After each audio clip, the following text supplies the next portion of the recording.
So let's take us back in time. Yeah. In the 60s, what was the music scene back then? And what were the instruments that was being used? Well, we came, of course, we came from the 50s, and it was mostly acoustic with the gasoline drum or conga. It was really more Latin than rock and roll. And you would go to the restaurants and they would sing for you, you know, those trios, los trios, los panchos. Bésame, bésame mucho. Three guitars. Three guitars. Trio. Yeah, going around the tables.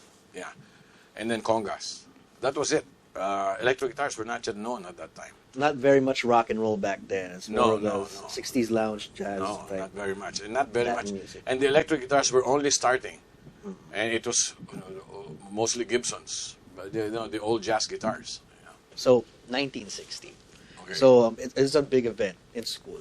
So were you the only band that performed that night, or Yes. So the We're only the only band. And Okay. with electric guitars. So what was the crowd's reaction? Oh, it was very new to them. The guitars plugged. Yeah, the in plug, an there was a amp. Although at that time, there was already a band also starting, maybe even before me, I don't know exactly. But there was a band, without me knowing, there was a band also starting, the Strads. Nobody knows too much about it, but I want to give them credit. The Strads, Salvador Vaca and Bert Silos, formed a band. They were mestizo guys, you know, I guess from Letran or somewhere. And they were singing Everly Brothers. But this came also after December 1960. Okay. Yeah. So there were already bands forming, electric bands. Could But they were see- shocked. Electric guitars, man. Yeah, I mean, Okay. from the 60s, we could actually see that generation be Yeah. exposed to music, and they're trying to play now that music themselves. And then later on, what was noteworthy was when I was able to convince my mom to buy me an American electric guitar. I bought a Gretsch in Boston. I still remember it was snowing. There was a music store there. We were in the car. Mom, can I buy a guitar? Yeah. You know, can we stop? We stopped. I still remember the price, $550 at that time. Gold-plated Chet Atkins Gretsch guitar, which I still have hanging somewhere. I don't know. But anyway, that was the first electric guitar. And then I bought a Fender. And we were the first band in 1961 that had all Fenders and all Fender amps. It's almost like that you've been sponsored by Yeah. the company themselves. Yeah. Fender 61, 62, somewhere Stratocaster there. and Yeah. bass, yeah. So that was it. That was the scenario then. So it was really everybody was starting to form garage bands in their backyard, you know. The Hijacks were starting to form. Electromaniacs were there also. Blue Jeans. Yeah, the Electromaniacs. Yeah. Well, there was DJ Blue Jeans, Sir Blue Jeans, Rolly Grande.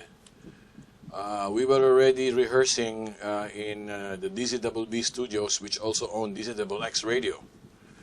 We had a show there for the Ateneans, you know, our fan club, so to speak, in Ateneo. And we had the show there, and a DJ from DZXX, which was owned also by DZBB, you know, GMA now, spotted me and started playing my records in his morning show. His name was Rolly Grande, Mr. Blue Jeans. And he was the one who said, you should be called RJ and the Riots. Oh. But we already had the Riots, so Ramon and the Riots. Yeah. RJ and the Riots. So in a way, he kind of christened you with a brand new name for your Yeah, band. he was the one that suggested that. Yeah. Yeah. And you've gone with it for almost, Yeah. 60 years now, for 60 years.